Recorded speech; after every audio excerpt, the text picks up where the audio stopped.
Então, a ideia hoje é a gente falar um pouquinho dos impactos das novas tecnologias no exercício da psicologia, incluindo aí a IA, a inteligência artificial, que é esse mundo que nos assombra e, ao mesmo tempo, nos permite várias possibilidades em termos tanto laborais quanto pessoais, né?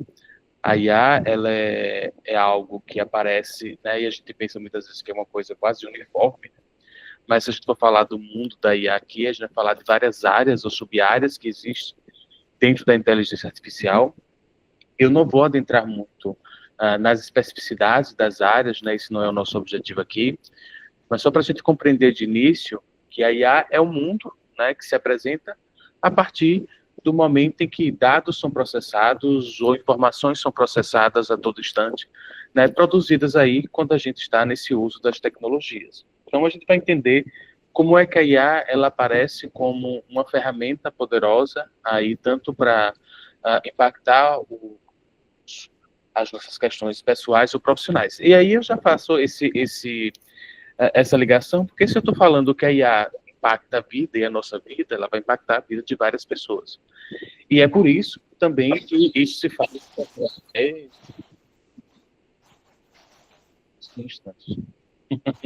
Coisas de quem está em casa. Então, a IA acaba sendo esse lugar de provocação, porque isso impacta as nossas vidas, vai impactar justamente a nossa área de formação, uma vez que a psicologia está lidando com a nossa existência, está lidando com a nossa vida. Ok? E quem produz, na verdade, as informações, né, porque a IA em si, ela é burra, né? A IA ela não é inteligente, ela não, quando a gente fala inteligência artificial, mas na verdade ela não é inteligente, nós que produzimos ela a partir da nossa inteligência, ela se faz inteligente a partir daquilo que eu alimento, daquilo que eu forneço de informações para ela. Então, se eu estou dizendo que somos nós que fornecemos a informação, cabe a nós, então, psicólogos, começarmos a pensar em que informação ou quais informações e como é que a gente pode adentrar esse campo, inclusive para produzir espaços onde a inteligência artificial ela se faça presente. Né? E eu estou falando isso de que nós não devemos pensar apenas a psicologia enquanto lugar de uso da IA. Eu vou mostrar para vocês que isso é algo presente, cada vez mais presente, no campo da avaliação psicológica, isso é cada vez mais presente, por exemplo, mas eu estou falando também, a gente, nesse lugar de produção de ferramentas de IA. Porque se a gente não adentra esse espaço da IA, né, que é algo que não tem como retornar, porque a gente está falando de uma tecnologia que vai estar presente aí para sempre, no futuro. Então, se eu estou falando de que isso é algo que vai estar presente e nós somos os responsáveis, né, enquanto profissionais, por lidar com questões da existência dos sujeitos, né, da vida, das suas relações sociais, do impacto da tecnologia nas suas vidas, eu também tenho que me associar à produção de ferramentas de IA. Isso é importante porque eu já adianto de que lá no último ponto na formação profissional, de que eu preciso cada vez mais, na minha formação em psicologia, saber o que é IA, não somente enquanto teoria, mas também enquanto produção, né? Enquanto alguém que produz ferramentas, alguém que programa, né, sistemas de IA.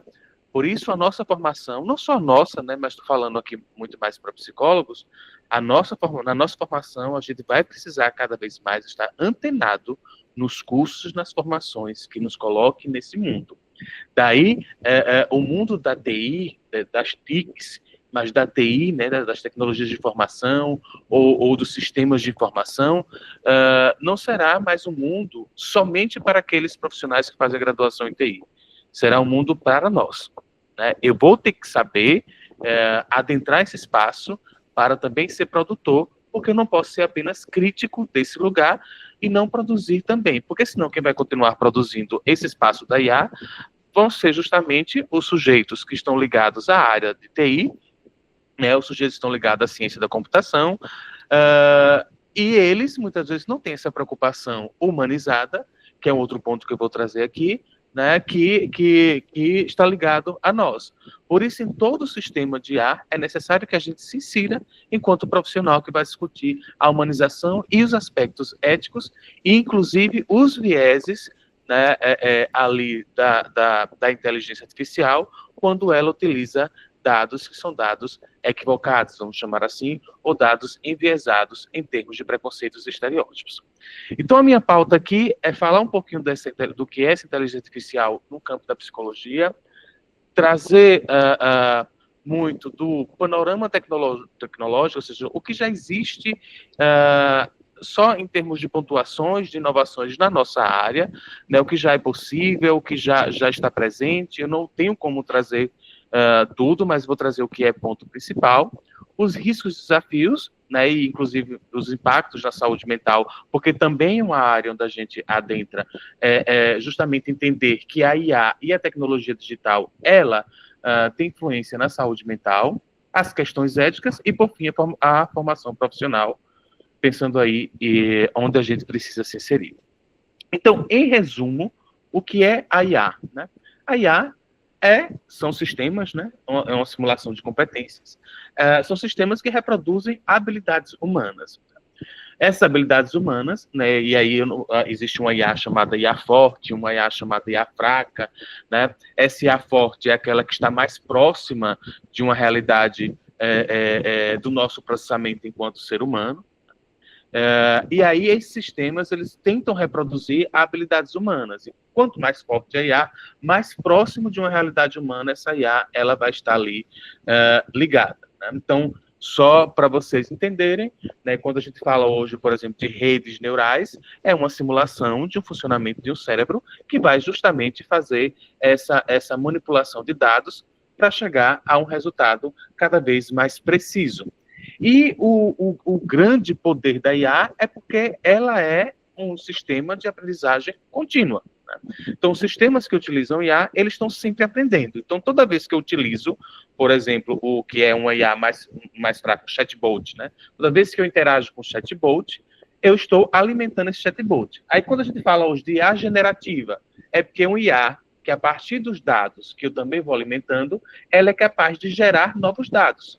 Então, ela aprende, né? Inclusive, ela aprende por reforço. Né? Existe um campo da IA, que é a aprendizagem por reforço, que à medida que ela vai estabelecendo ali sinais de que aquilo que eu dou de retorno para ela é algo positivo, ela vai entendendo que aquilo deve ser sempre trazido de novo. Né? Ela é reforçada por aquilo que eu vou dando como resposta. E aí, como ela aprende, né, constantemente, ela vai melhorar o desempenho. Depois vocês façam quem usa, eu vou utilizar aqui muito o exemplo do ChatGPT, que é algo que está muito presente, né? Mas o ChatGPT, gente, eu vou dizer para vocês que uma pontinha só, sabe, do iceberg. É o que se torna mais popular, porque ele é mais prático, ele é mais generativo, ele tem uma relação como chatbot, tem uma imagem, né? Tem uma resposta ali mais prática, né, direta, tem um visual mais simples, né, que é essa possibilidade de um contato mais direto com o usuário ali, né, de maneira mais simplificada. Mas se vocês, quem alimenta o chatbot, né, toda vez que vocês vão lá perguntar alguma coisa, né, e ele vai salvando, porque o ChatGPT ele tem uma memória, né, e se for pago, essa memória ainda é mais atualizada. E aí, se você vai lá e pergunta para ele, né, e vocês podem fazer esse exercício, trace um perfil comportamental meu a partir de todas as nossas interações. E veja a resposta que ele vai dar. A partir de tudo que você já conversou com ele, ele consegue traçar. Eu não estou dizendo aqui que ele tem uma precisão exata de quem é você, porque ele só tem as informações que você alimenta. Mas você vai entender do impacto que isso tem no momento que essa interpretação, né, a partir dos dados que eu dou, para aquele sujeito que recebe isso enquanto informação, né? Então, ao mesmo tempo que ele nos mostra de que ele aprende à medida que eu alimento, ele também mostra esse poder de trazer informações para a gente. E aí eu já posso falar de que isso se torna algo muito particular e especial no campo da psicologia, porque ele consegue traçar um perfil psicológico a partir de uma conversa. Né? A gente fala hoje, por exemplo, de processamento de linguagem natural. né, que é quando você tem textos e que você fala e que você pega ali e que a IA consegue processar e indicar ali, inclusive, traços comportamentais e prever possibilidades ali comportamentais a partir de uma linguagem natural, que é a leitura que ele faz ali daquele texto, de tudo aquilo que você alimenta em termos de fala, ok? Então, já dá para a gente perceber o impacto que isso pode ter nas nossas atuações, se a gente não começar, e aí vou falar mais na frente, a entender também o nosso papel nesse lugar. E, consequentemente, a IA vai resolver problemas, porque vai processar dados complexos. Pense, né, se a gente fazia pesquisas há um tempo atrás com, vamos dizer, pensar assim, numa amostra de 1.000 pessoas, né, para a construção de um teste psicológico, por exemplo, eu estou falando de uma amostra aí significativa, um grande número, né? Se pegar uma população brasileira aí, fazer um desenho amostral e pegar aí um número significativo, 2.000, 3.000 pessoas, eu estou falando de uma amostra significativa. Mas imagine se eu, né, tenho dados de milhões, de milhares de pessoas, a partir do momento que essas pessoas, elas alimentam, né, elas sustentam na sua relação com a tecnologia digital, né, sistemas de inteligência artificial. Então, toda vez que eu uso uma rede social, toda vez que eu uso qualquer programa, qualquer aplicativo que tem ali, né, que hoje muitos aplicativos têm uma relação direta com o IA, até o WhatsApp, quando você tem uma interação ali com o IA, você acaba alimentando uma rede de dados. Então, você consegue dizer, né, muito do que é você. Então, por isso que a gente fala hoje que dados, né, a ciência de dados, que é um campo muito especial e particular e importante para a psicologia dentro da IA, é o que vai ser e o que já está sendo, né, o lugar de poder. Se você tem conhecimento e você tem esses dados na mão, você tem poder sobre as pessoas. Então, o que a gente falava lá de que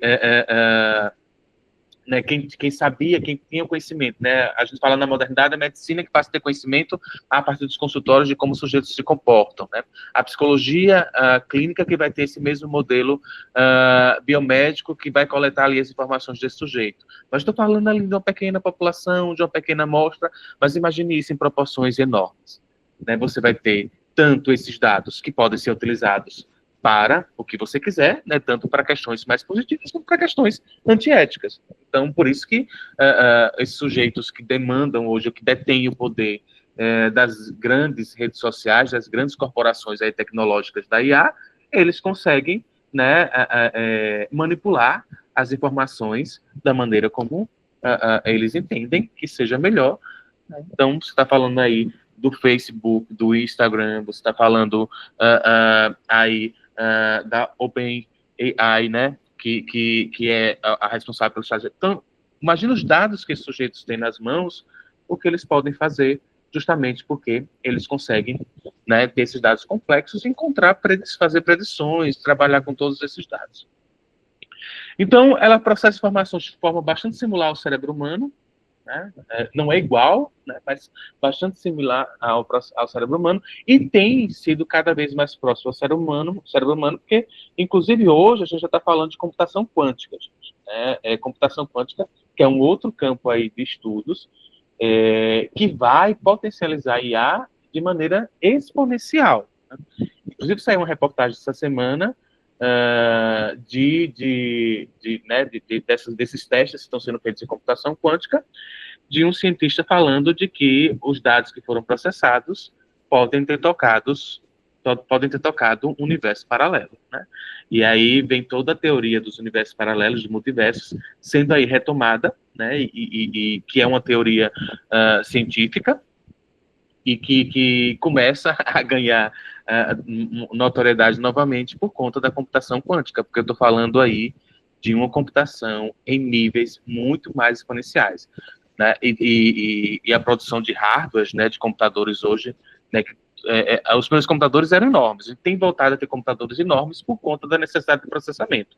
Eu não sei se vocês ouviram falar de que com essa demanda agora de imagens do ChatGPT, houve uma sobrecarga, né, nos hardwares dos computadores da Open, né, por conta justamente de que houve uma grande demanda. Então, você precisa, né, ter hardware. Então, você, quando pensa em computação quântica, você está pensando aí em grandes computadores que estão sendo construídos e que vão ter níveis de processamento cada vez mais gigantescos. E vão conseguir, com isso, né, ter projeções, né, predições sobre comportamento muito mais precisos do que os próprios psicólogos. Tá? Então, o que a gente precisa também começar a entender é a inteligência artificial hoje consegue fazer um relatório psicológico, uma avaliação psicológica, muito melhor do que um profissional da psicologia. Isso não é uma mentira, isso é uma verdade. A nossa diferença vai estar na singularização desse processo, uma vez que você pode ter um contato mais humano, mais afetivo e entender a realidade mais próxima desse sujeito. Mas com os dados que eu coleto, ou que a IA coleta desse sujeito, desde uma triagem até uma entrevista que ele responde, um questionário que é feito, a IA pode fazer uma entrevista, uma vez que ela pode perguntar, ela pode gravar a fala e transformar isso, né, e processar isso em linguagem natural. E aí, né, o PLN, processamento de linguagem natural. E aí você tem uma análise de todos esses dados que vai chegar a predições. Porque eu estou falando de análises estatísticas. Eu estou falando de análise de dados. Então, nesse mundo quantitativo, a IA vai ser muito mais potente. E ela vai saber fazer uma avaliação psicológica muito melhor do que qualquer ser humano. Se eu reduzo a avaliação psicológica a uma interpretação técnica, né? Entendendo que cada vez que eu tenho um aprimoramento da IA, e aí uma outra observação, a lei de Moore, por exemplo, que é uma lei muito utilizada no campo da tecnologia, vai falar de que entre 1 ano e meio a 2 anos a gente tem mudanças, tem uma nova revolução tecnológica. Então, a cada 2 anos, né, inclusive eu também estava lendo hoje, que em 2027 alguns cientistas já estão dizendo que em 2027 a gente já vai ter um outro mundo. Esse mundo que a gente conhece já não vai existir mais em 2027. Porque a gente vai ter um outro mundo por conta da própria inteligência artificial, né, de toda a tecnologia que está sendo produzida. Então, o que eu estou dizendo aqui para vocês é que o profissional que fica meramente no campo técnico, na aplicação de instrumentos psicológicos, né, ou de testes psicológicos, por exemplo, de protocolos, esse sujeito vai ser ultrapassado, porque a IA vai fazer de maneira muito melhor e muito mais efetiva, porque ela, inclusive, vai conseguir comparar esses resultados de uma avaliação com outros milhares que ela já tenha, né, no seu banco de dados. E ela vai trazer isso de maneira muito mais precisa, né, e muito mais aí correta. As questões éticas é que a gente vai ter que olhar. A questão da singularidade, talvez, de alguns apontamentos ali, é o que vai ser a nossa diferença. Então, a gente precisa começar a entender de que a IA tem que ser vamos dizer assim, uma colaboradora nossa, mas se eu não me aproprio dela, ela vai deixar o meu trabalho ali muito de escanteio. Então, o psicólogo que vai ter esse conhecimento de IA, ele vai estar muito mais à frente do que um psicólogo que não consegue lidar com a tecnologia dessa forma. Né? Ok? Então, como funciona a inteligência artificial? Coleta de dados, processamento dos dados, aprendizagem contínua e uma resposta, né, que gera ações autônomas baseadas em suas análises. Ok? Algumas aplicações práticas, reconhecimento visual, que a gente já conhece, né, identifica objetos, analisa imagens com precisão, e aí a gente vê, né, hoje já tem análise das próprias expressões faciais para fazer uma análise, né, psicológica, avaliação psicológica desse sujeito através das respostas emocionais. Existem pesquisas que já mostram, né, que esse sujeito, a forma, isso inclusive não é de agora da IA, mas a IA aprimora, né, a forma como esse sujeito olha, né, a forma como esse sujeito se expressa, né, como as suas emoções são reveladas pelo rosto. Então, se você faz uma leitura desse sujeito, eu consigo identificar, inclusive, esse sujeito está mentindo, se está falando verdade, e comparando com outros padrões, né, de imagens, eu consigo identificar aí traços, né, desse sujeito e prever possibilidades aí para esse sujeito. Processamento de linguagem, que eu estava falando, entende e gera texto em linguagem humana, que é o que acontece muito quando vocês utilizam o chat GPT. E análise preditiva, que é prever tendências com base em dados históricos. Então, o que é inteligência artificial na psicologia? São sistemas inteligentes, tecnologias que aprendem e tomam decisões em contextos psicológicos, né, a aplicação dessa IA no contexto psicológico, que é capaz de fazer simulações cognitivas, recriar processos mentais humanos para apoiar profissionais, né, e esse uso tem sido, como eu já falei, cada vez mais expandido, tanto em ambientes clínicos quanto em ambientes acadêmicos brasileiros. A gente ainda tem uma discussão muito incipiente dentro da psicologia no campo da IA, né? A gente está falando agora, o GT está surgindo agora, né? A gente tem ainda uma incipiência muito grande por conta da própria resistência, né? Uma resistência muito no campo da psicologia ou das ciências humanas de se aproximar da tecnologia, porque há um mito muito de uma aproximação com a área das exatas, essa dificuldade de olhar a ciência como uma ciência integrada, e isso acaba nos afastando, né? A gente fica muito naquele campo de uma escuta bastante subjetiva e esquece de trabalhar com os dados. E aí vem, né? Por exemplo, né? Eu sou psicólogo fenomenológico, sou especial, eu trabalho com dados de análise, né? Isso não retira o meu olhar crítico sobre o mundo, isso não retira o meu olhar sensível sobre o mundo, mas eu não posso negar a importância do entendimento de dados e de como esse mundo ele está padronizado. Eu estou falando de um mundo onde os comportamentos são padronizados, onde nós vivemos numa cultura que nos padroniza, onde as nossas relações estão cada vez mais semelhantes, onde há uma globalização de comportamentos, de modos de vida, de modos de ser, né? Eu vou levantar uma crítica a partir disso, e esse vai ser o meu papel, inclusive como psicólogo, é entender de que há uma padronização, de que as pessoas se mostram padronizadas, mas eu, a partir da minha sensibilidade filosófica, da minha sensibilidade de pensar a existência, né, para além desse mundo padronizado, né, estatístico, vai trazer o diferencial na hora de olhar esses dados. Mas eu preciso conhecê-los, eu preciso entender de que eles estão falando de uma coisa que é real, que faz parte da nossa realidade, que faz parte do nosso cotidiano, porque nós vivemos em um mundo cada vez mais padronizado, onde todo mundo utiliza tecnologias semelhantes e tecnologias que nos mostram modos de vida muito próximos. Então, a gente tem sistemas inteligentes, tecnologias que aprendem e tomam decisões autônomas, simulações cognitivas que recriam processos mentais humanos, uma aplicação clínica já muito presente no uso diagnóstico, tratamento. Quando eu falo muito presente, é que ela já existe, né? Não quer dizer que isso tenha chegado até nós tão próximo, mas ela já existe. E uma adoção acadêmica em pesquisas e formação profissional. E aí, como eu já falei, né, quando a gente está falando, por exemplo, de transtornos mentais, hoje a gente tem sistemas que superam métodos tradicionais em precisão. Então, você tem IA hoje para fazer para diagnóstico de depressão, de ansiedade, de toque, de TDAH. Você pode utilizar tudo isso como elementos, né, a partir dos padrões que esse sujeito já apresenta. Então, diversos transtornos mentais já conseguem inclusive, em termos de predição, né, a partir da IA. Né? Então,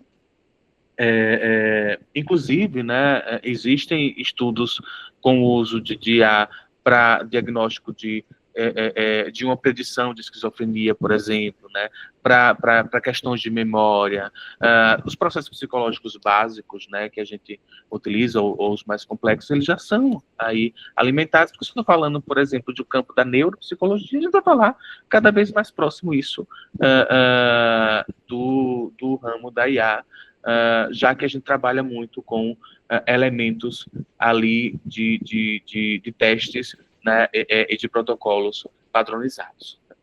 Então, análise de fala escrita para detectar marcadores. Então, eu posso pegar uma fala do sujeito e detectar marcadores ali de adoecimento. Né?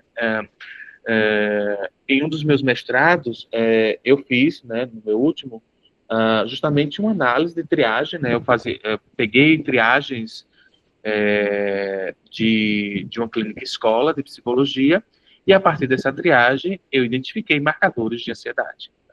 Então, eu fiz o processamento, utilizei o processamento de linguagem natural, o que a gente chama também de aprendizado de máquina, né, que é a máquina, o machine learning, que é o campo da IA que faz com que, a partir dos dados que eu vou alimentando, toda vez que eu vou alimentando com a nova triagem, a máquina vai aprendendo e vai me dar um retorno. Então, o sistema que eu criei, ele detectava, a partir de cada triagem, novos marcadores de ansiedade, ou novos sinais, né, ou sintomas de ansiedade ali, a partir do que o sujeito apresentava na triagem. Então, é um padrão, isso é um elemento já utilizado. A triagem vai ser cada vez mais feita a partir de IA, principalmente na medicina, né? A medicina já tem isso. Então, diagnósticos médicos hoje, né, como câncer, eles já têm muito aí ligação com a IA. né? Os médicos, por exemplo, vão ter que começar a ficar cada vez mais especialistas em sua área, porque naquela parte mais básica, né, inclusive de uma análise, de uma avaliação rápida ali que você faz, de uma triagem, de uma escuta rápida, isso vai ser feito por IA. E análises históricas são algoritmos que examinam registros para identificar padrões. Padrões, a gente vê a IA em padrões, um exemplo bem simples. Quando você está utilizando os seus streams, ele começa a fazer recomendação, ele vê o padrão de tipo de filme, qual a classe, qual o gênero do filme, qual tipo de filme que você vê, e ali por detrás tem um algoritmo de recomendação que vai examinar os seus registros de identificação, assim como tem nos streams, tem também em termos de comportamento. Uma outra forma de pensar IA na psicologia é no monitoramento e suporte ao tratamento, né, acompanhamento contínuo. A IA monitora o progresso do paciente em tempo real, então cada vez que você alimenta, então pensa assim, o prontuário eletrônico. Toda vez que você for alimentar um prontuário eletrônico, a IA está sendo alimentada ali em termos de informação sobre aquele paciente. E aí ela vai detectar variações sutis em padrões de comportamento, ela pode sugerir, né, recomendar encaminhamentos, pode sugerir, né, determinadas tarefas ou determinadas atividades para esse sujeito, sugerir intervenções conforme a evolução de cada caso, né, ou mesmo ofertar aí um suporte virtual a partir dos chatbots, né, oferecendo um apoio emocional. Vocês têm visto aí o crescimento, né, de pessoas que têm procurado os chatbots como um apoio emocional. E aí uma pergunta que surgiu para mim, não sei se foi na reunião que a gente fez, Fabiano, mas foi uma pergunta, acho que foi na reunião mesmo, né, esse uso crescente dos chatbots, e aí tem algumas explicações. A primeira explicação é algo muito mais simples que está muitas vezes na palma da minha mão. Então, eu estou em sofrimento ali, não um sofrimento psíquico, eu estou necessitando de um auxílio, eu vou ali e procuro um auxílio, e como ele é alimentado por várias pessoas que passam por situações semelhantes, porque a gente está falando muitas vezes de sintomas que são compartilhados culturalmente, como exemplo, ansiedade, né? Hoje todo mundo apresenta sintomas de uma ansiedade aí que impacta na rotina. Então, esse chatbot já tem muita informação sobre a ansiedade, como ela se apresenta. Então, quando eu vou lá conversar com ele, ele já tem uma leitura que pode ser fria ou não, né? A depender de como você também conversa com ele, ele vai dar uma resposta a partir da forma como você alimenta, porque o tipo de pergunta também diz o tipo de resposta. Então, você tem na palma da mão, de uma maneira mais rápida. E nem todo mundo tem acesso à psicologia. A gente não tem nenhuma quantidade de psicólogos, nem a gente tem um serviço que é gratuito, público, à disposição das pessoas para que elas tenham acesso. Então, os chatbots, de certo modo, vão ocupar esse espaço de apoio emocional complementar. E aí a gente também tem que pensar na qualidade da nossa formação, porque tem profissionais que o chatbot ele vai ser muito melhor do que eles, né? Aí é uma questão mesmo, tanto uma questão ética, mas também uma questão da formação desses profissionais que, por vezes, não sabem fazer um acolhimento, não sabem, né, ali ocupar o espaço de um plantão, por exemplo, de uma escuta qualificada, apesar de ter passado 5 anos dentro de uma graduação, né?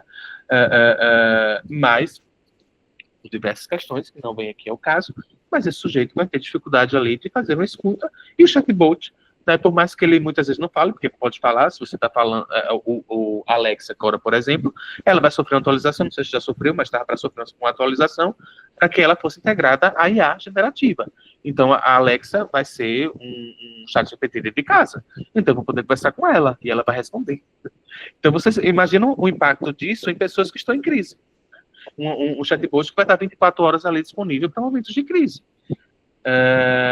E aí, uma das questões que eu coloco também nós vamos ter que saber orientar essas pessoas de como, inclusive, utilizar esses chatbots, né? Eu vou ter que ter uma formação para saber que tipo de prompt e que tipo de pergunta que eu vou ter que fazer ao chatbot. Isso é uma psicoeducação que eu vou ter que fazer, porque eu não posso negar que esse sujeito pode utilizar o chatbot, né? Isso vai acontecer, porque é muitas vezes um lugar de suporte emocional. O que a gente vai ter que estar. Então, se eu estou ali, inclusive na programação desse chatbot, eu consigo humanizar mais esse chatbot. Daí eu falei lá no início da importância da gente ficar próximo a quem produz esses sistemas, né? E ser participante dessas equipes que produzem esses sistemas. né, mas também enquanto profissional de auxiliar de como esse sujeito pode utilizar os chatbots para o seu acesso. E não só chatbots, né, como Alexa, mas também o que está no celular, né, a Siri, Cortana, que vocês conhecem, ou aplicativos, né, que já existem, que são aplicativos, a maior parte dos aplicativos que existem, eles não têm uma fundamentação teórica ali bem embasada, mas tem aplicativos que são construídos por especialistas, né, da área. Principalmente quando a gente está falando de terapias mais cognitivas e comportamentais, que tem uma base muito mais estruturada em termos de protocolos, em termos de padrões ali de aplicação. E na pesquisa, né? Então você tem hoje, por exemplo, a eficiência, né? Os estudos mostram eficiência de 85% na análise de padrões, aparecendo 92%. Estou falando de índices altíssimos em termos de análise de dados em psicologia, em testes cognitivos. Então, a própria IA consegue dar uma resposta a partir dos testes que são aplicados, a partir dos testes que são ali alocados, sem a necessidade de um profissional ali imediato fazendo essa coleta desses dados, né? E nas predições também. Okay? Então, os psicólogos, eles vão começar e precisam estar atentos à adoção cada vez mais de ferramentas tecnológicas. Né? A gente, na tecnologia, a gente ainda fica muito preso à terapia virtual, né, ou o atendimento online, mas atendimento online é só como a gente está fazendo aqui, uma mediação, né, via tecnologia, e não necessariamente eu uso a IA nessa mediação da tecnologia, né, mas hoje eu posso utilizar a IA, né? Eu vi que, inclusive, eu esqueci o nome aqui, o Eduardo, se eu não me engano, estava utilizando o IA para fazer a ata, né? Apareceu ali no chat. Então, existem IAs que podem te ajudar a você, inclusive, depois ter um resumo e utilizar isso para escrever o seu prontuário, ou fazer uma análise depois do que foi falado pelo seu paciente, né? E essa própria IA, ela também pode alimentar um outro sistema, né? Esse próprio resumo pode alimentar um outro sistema para análise desses dados de maneira mais robusta. E os pacientes acabam ficando mais satisfeitos, mesmo com modalidades digitais. Então, hoje, se você tem plataformas online, né, que conectam pacientes a profissionais, né, que facilitam o agendamento de sessões remotas. Hoje você tem um tratamento de fobias utilizando simulações virtuais, realidade aumentada, né, então questões ligadas à fobia, a medos exagerados, podem ser trabalhados com realidade aumentada, onde o sujeito pode, inclusive, trabalhar a dessensibilização, né, a partir da aproximação ali daquele evento, né, numa realidade que é aumentada, não somente virtual, mas aumentada também, né? E chatbots, como eu já falei, que oferece suporte inicial, inclusive triagem. Um chatbot que oferece triagem, um chatbot que conversa com você, né? E ele vai perguntando algumas coisas. Então, aquela triagem que a gente faz, né? O que as clínicas podem fazer naquele primeiro contato com o paciente, né? Saber os dados sociodemográficos, dados clínicos, isso tudo um chatbot pode realizar e passar para a gente depois um resumo para a gente começar os nossos atendimentos, né? Então, hoje você tem aplicativos, tem SMS, né, que utilizam IA, né, você tem chatbots, né, utilizando a tecnologia como o semelhante à Alexa. Então, tudo isso já são tecnologias na palma da nossa mão, muitas vezes. Inclusive, ferramentas digitais para a gente passar tarefas para esse sujeito fazer em casa, né, para acompanhar o humor desse sujeito. Já existem aplicativos que identificam o humor, né, já existem, a gente chama de sensores vestíveis, né, wearable sensors, que são responsáveis aí por identificar a mudança aí desse sujeito a partir dos sensores que vão ali coletando respostas fisiológicas desse sujeito. Existe muita coisa que pode não estar perto de você, mas que já existe e uma hora vai chegar, né? E vai chegar de maneira muito rápida. A gente tem, né, vamos assim, a gente tem as periferias, né, tecnológicas, inclusive, que é o ponto que eu vou trazer daqui a pouco, né, que a gente tem, né, quando a gente fala de tecnologia, nem todo mundo tem acesso como a gente tem acesso à tecnologia. Nas periferias, a gente está falando também de Brasil, a gente está falando de Salvador, a gente está falando né, por exemplo, de locais do interior da Bahia, você vai ter também dificuldades de acesso à tecnologia. Mas uma hora ou outra isso vai acabar chegando, mesmo que esse sujeito, para utilizar, ele tenha acesso ali ao profissional. Então, possibilidades para a prática, atendimento remoto, psicodiagnóstico assistido, né, IA analisando padrões complexos de dados de comportamento, identificação precoce de sinais importantes do adoecimento desse sujeito, né, simulações clínicas com realidade aumentada, ambiente seguro para enfrentar situações difíceis, porque é uma simulação, e esse sujeito, a partir de uma realidade aumentada, ele vai estar, né, entre aspas, naquele espaço onde aquilo, onde a fobia, ou medo, ou a exposição pode causar um certo desconforto, né? Mas de uma forma segura, porque ele vai estar num ambiente seguro. Algumas oportunidades de inovação na psicologia, triagem precoce por IA, como eu estava falando, né? O sistema identifica os sinais de risco com alta precisão, né? Então, eu já recebo isso antecipadamente, antes do contato com esse paciente, por vez, né? Gamificação terapêutica, né? A partir do uso de aplicativos que são alimentados daí por IA, né? E que esses dados, que são as respostas que esse paciente vai dando, podem nos ajudar a pensar sobre ele. E colaboração de psicólogos e programadores, que é uma coisa que eu já venho trazendo também aqui, que é a gente se aproximar cada vez mais das pessoas que estão nesse mundo, para que eles também, nessa parceria, produzam sistemas de IA para a gente. Não ficar esperando só esses que já chegam prontos, mas a gente pode construir, né? Assim como eu construí ali para a clínica escola um modelo simples, né, de programação, eu só fiz o back-end. O que é o back-end? Só a programação. Eu não fiz, por exemplo, a interface, né? Porque eu utilizei as triagens que já existiam, né? Eu não trabalhei com front-end, que é a interação direta com o usuário. Mas a gente pode começar a pensar nisso, né? Então, eu tenho um nicho de trabalho ali, eu tenho pacientes, eu tenho um local onde é que eu posso utilizar a IA aqui como facilitador, né? Não vai tomar o meu lugar. A IA só vai tomar o lugar de quem não se preocupar com ela. A IA só vai tomar o lugar daqueles que não se aproximarem dela.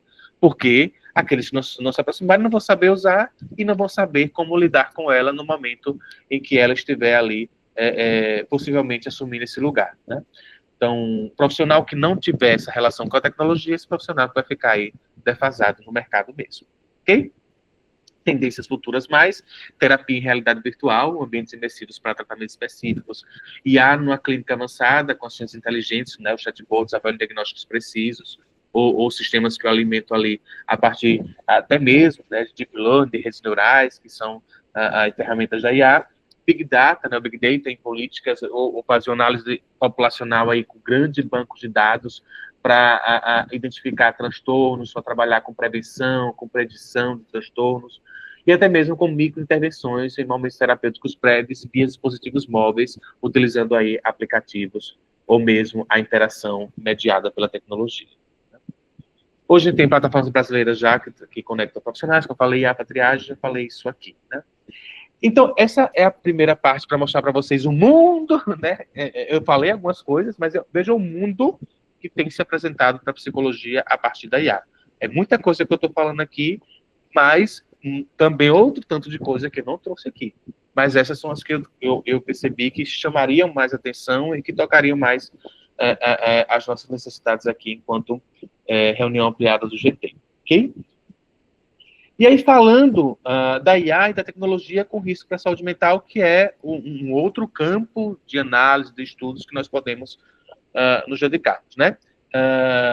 O uso da IA, né, como elemento aí terapêutico, né, ou como sustentação de suporte emocional, o uso da tecnologia que é alimentada. Porque, perceba o seguinte, o que é que faz um jovem, por exemplo, ficar mais tempo utilizando redes sociais? As câmaras de eco, que a gente chama, as bolhas informacionais, em que esse sujeito é alimentado a todo momento por um algoritmo de recomendação que sempre vai mostrar para ele aquilo que ele gostaria de ver, ou pelas curtidas e pelas visualizações que ele já tem. Então, estou falando de que a IA está por detrás daquilo que alimenta essa dependência desse sujeito, né? Então, a gente tem um grande número de jovens que são afetados pelas redes sociais, né? A gente tem em torno aí de 4,2 horas uso diário, mas isso já tem crescido, né? Nem sei se, né, esse dado está atualizado, mas ele já tem crescido exponencialmente. Tem jovens que ficam 7, 8 horas, né, em exposição a dispositivos digitais, que o que faz justamente esse sujeito se manter ali são esses algoritmos, né, de IA, e há um aumento significativo nos casos de ansiedade ligados à tecnologia. Não só ansiedade, né? Casos, inclusive, de transtornos mais severos, né, ligados aí ao uso da tecnologia. A gente chama, tem a FOMO, por exemplo, que é o medo de ficar sem as notificações, de ficar desatualizado, né? O FOBI, que é o isolamento desse sujeito das relações sociais por conta da tecnologia, né? Então, você tem isolamento digital, né, que tem o grupo de risco dos adolescentes, com impacto psicológico ou diminuição de vínculos reais. A gente chama esse fenômeno de FOB, né, o que a gente vê, por exemplo, numa mesa de bar, todo mundo celular e ninguém conversa. Uso compulsivo, né, a dependência, o comportamento viciante, que tem impactado muitas crianças, uma sobrecarga informativa, que leva a ansiedade e estresse, porque está sempre alimentado ali pelas mesmas, por muitas informações, né, hiperestimulação, mas ao mesmo tempo uma estimulação pobre, né, sem muitos ali elementos divergentes ou diferentes, são as mesmas coisas que o algoritmo vai recomendando para esse sujeito. Isso também é um campo de análise para a gente entender, inclusive, como a IA, né, ela tem impactado nessas dependências, nesses usos compulsivos, né? Isso tem levado a redução de concentração, dificuldade de manter foco prolongado, aumento da agressividade, né, porque o sujeito acaba ficando mais hostil diante das relações sociais, um consumo impulsivo, né, por conta do tempo de uso, e uma fadiga digital, que é esse cansaço pela exposição prolongada aí a telas. Alguma pergunta, Fabiano? Alguma questão? Na mensagem, não. Nada aqui. Pronto.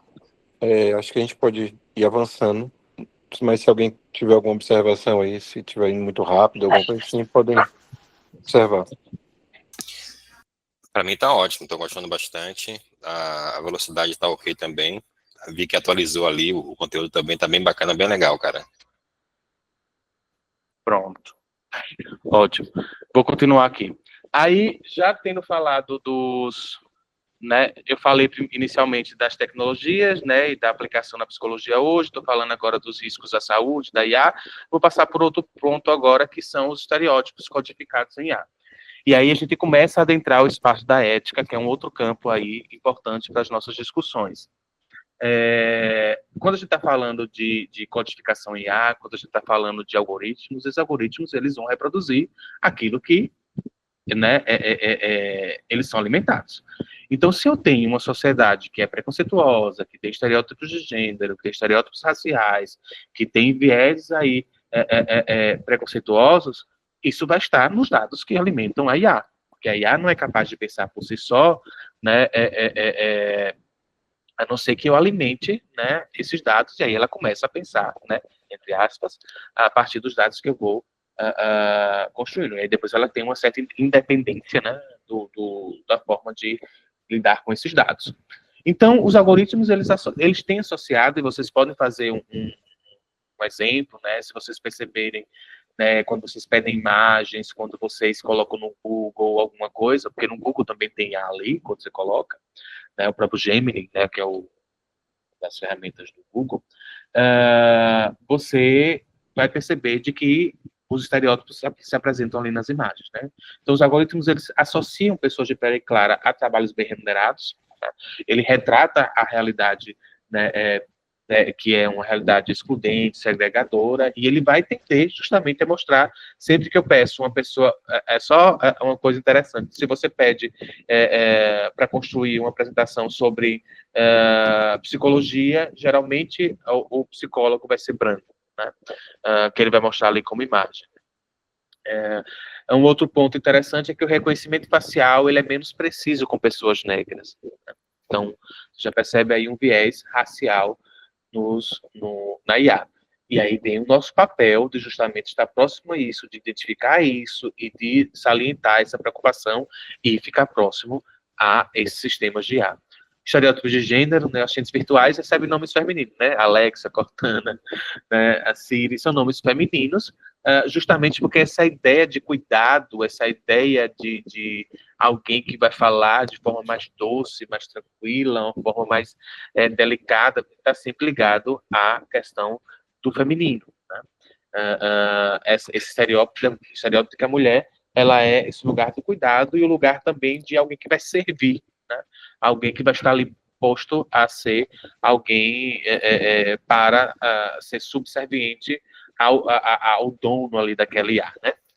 E as IAs geram mais imagens de homens em posições de poder do que as mulheres, né? Isso é uma reprodução social que reforça padrões discriminatórios existentes e impacta aí na perpetuação das desigualdades sociais. Isso é um outro campo, tanto de pesquisa quanto também de prática nossa, que é essas discussões de estereótipos que envolvem os pontos éticos da nossa profissão, né? E aí, alguns caminhos para mitigar esse viés racial, esse viés de gênero, é a gente trabalhar cada vez mais com equipes diversas, né, nessa construção de sistemas inteligentes, a gente revisar os dados em que a gente trabalha, os dados que a gente tem alimentado, quando a gente tem essa possibilidade, obviamente, de ter esses dados ali para serem alimentados, porque quando esses dados eles vão ser colocados no sistema, eu preciso compreender como é que esses dados estão colocados lá. Inclusive até os prontuários que eu coloco, né, como é que eu tenho redigido esse prontuário, se dentro desse prontuário não tem vieses raciais ou de gênero, né? Permitir o código, né, quando ele é aberto, ele permite aprimoramento. O código aberto, falando da programação ali mesmo, né, do sistema, quando ele é aberto, ele permite, algumas IAs têm o código aberto. E a auditoria regular, que é avaliar esses sistemas para corrigir, para identificar e corrigir esses vieses. Um outro campo também, para a gente pensar, né, nos espaços éticos e de inclusão em universidade digital, é cuidado no acesso, né? A tecnologia é mais acessível para alguns grupos socioeconômicos, né? Não é todo mundo que tem o mesmo tipo de acesso, como eu já falei, tornar isso de uma forma mais equânime é uma das nossas lutas, né? Porque a tecnologia, ela não é simplesmente um objeto mais assim, como se fosse um artigo de luxo, né? Mas é uma necessidade para uma exceção mesmo social. Então a gente está falando de uma educação tecnológica, né? E a educação tecnológica é tão importante, gente, porque quando a gente percebe que as pessoas não têm uma educação tecnológica, elas, inclusive, elas, quando utilizam a tecnologia, elas reproduzem estereótipos. Então, quem não tem educação tecnológica, quem não conhece tecnologia, por exemplo, é mais fácil de reproduzir fake news, né? É mais fácil de transmitir as fake news, porque não consegue identificar ali os recursos tecnológicos utilizados, não consegue identificar. Se para a gente que conhece tecnologia, por vezes é difícil identificar, imagine para quem não tem esse letramento digital, né? Interfaces cada vez mais inclusivas, né, com designs adaptados para diferentes necessidades, por isso na equipe, quando se tem um psicólogo que trabalha com a inclusão ali, ele vai identificar as necessidades de adaptação daquela tecnologia para aquele grupo, né? Representatividade, diversidade de dados de treinamento de equipes, e uma educação digital, que é que eu estou falando, que é essa capacitação para populações cada vez mais vulneráveis. Isso também é um campo de intervenção nossa, de pesquisa, de intervenção, de atuação nossa enquanto psicólogos. Então, os desafios éticos estão em tornar os algoritmos cada vez mais transparentes, né? A gente fazer diagnósticos nesses vieses e as avaliações de saúde mental está cada vez mais humanizada e eticamente ali construída, e não simplesmente a máquina, né, o sistema, emitir e ficar por isso mesmo. Então, transparência algoritmo, viés diagnósticos, limites éticos, definir fronteiras claras para a autonomia das máquinas, né, saber os limites da máquina. Então, a máquina ela tem uma grande precisão, mas ela precisa passar por um olhar do profissional para justamente identificar ali esses vieses, né, essa análise mais singular, mais próxima da realidade daquele sujeito.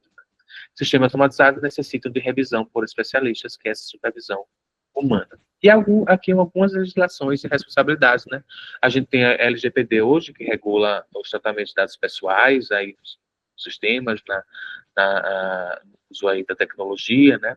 Impacta diretamente, por exemplo, o registro de pacientes, de prontuários, o marco civil da internet, né? Que define responsabilidades de provedores, as próprias resoluções do CFP, e aí a gente precisa, enquanto CFP, né, CRP, começar a construir resoluções específicas para o uso da IA. A gente tem começado essa discussão, mas a gente precisa começar a produzir, inclusive, orientações, né? Um dos objetivos do GT aqui é justamente a gente produzir, fomentar materiais de orientação sobre IA para psicólogos, né? Não só de atendimento online, mas sobre IA, né? Sobre, inclusive, ferramentas de IA que existem, né? Muitos não sabem as ferramentas que podem ser utilizadas, né? Nomes, mesmo classificação, se aquela é ética, se não é interessante, se não é. O que é que eu posso utilizar, onde é que eu posso utilizar? Então, ter essa orientação é importante. E nosso próprio código de ética, né, que tem os princípios fundamentais da profissão e é aplicável também em ambientes digitais e não só em ambientes reais. E aí, né, na preservação da relação humana, do vínculo empático, que isso a máquina não pode fazer e essa vai ser a nossa importância enquanto profissional. Né? A tecnologia deve potencializar, mas não substitui o contato humano. Elementos sutis podem se perder em ambientes digitais, apesar de que a gente já tem reconhecimento de face, reconhecimento corporal, né, reconhecimento de gestos. Isso, por vezes, não é tão próximo ou tão atento quanto a gente está ali enquanto humano, e conexões mais genuínas que facilitam em relações mais autênticas. E aí, pensando na nossa formação, né? Ufa. Pensando na nossa formação e atualização profissional, onde é que a gente, enquanto psicólogo, precisa ficar atento? Quem tiver possibilidade, faça uma graduação tecnológica, né? E aí eu recomendo para todos que querem ficar não só vendo passar, mas ter um contato com você. Gente, hoje, fazer uma graduação, né, apesar de nem todo mundo ter possibilidade de fazer uma graduação, mas você tem hoje uma gama de graduações na área de TI, de tecnologia, que podem ser graduações, inclusive graduações, né, mais próximas do campo da IA, uma graduação mais específica tecnológica ali de 2 anos e meio, que toque no IA, ou uma pós-graduação que pode ser feita também. Né? Não somente graduação, mas uma pós-graduação no campo da IA, para que vocês possam ter um conhecimento mais apurado sobre isso. E aí procurar as instituições, né, aí mais reconhecidas pelo MEC, né, que tem os cursos reconhecidos pelo MEC também. Então, especialização, né, cursos específicos em psicologia digital e IA, supervisão, acompanhamento de casos com uso de tecnologia, então, compreender, estudar o que tem sido discutido aí, né, ler artigos, né, acompanhar cases, né, estudos de casos sobre o uso da tecnologia e, na prática, né, começar a ter experiência hands-on mesmo, na prática, fazer, realizar, ler, construir ações com ferramentas tecnológicas. Então, é isso que a gente precisa começar a adentrar. Então, aqueles que brilham os olhos, né, isso vai chegar para todos, mas aqueles que brilham os olhos, que entendem a importância mais, é importante que vocês comecem a buscar uma especialização, supervisões, participar de grupos de discussão, participar do GT, né, começar a buscar prática contínua, se aproximar de pessoas da área da computação, de TI, que trabalham com isso, né? Ver ali próximo como né? Ser curioso para compreender esse mundo da IA, da ciência de dados, né? Como isso tem acontecido. Então, nosso papel vai ser um papel sempre de protagonismo, defesa ativa dos direitos digitais dos usuários, equilíbrio de tecnologia e humanização, a preservação do vínculo em qualquer situação, cuidado humanizado e uma inovação responsável, né? Desenvolver, como eu falei, o psicólogo também tem que desenvolver uma inovação responsável, que são soluções centradas aí no bem-estar do sujeito. E aí, para encerrar,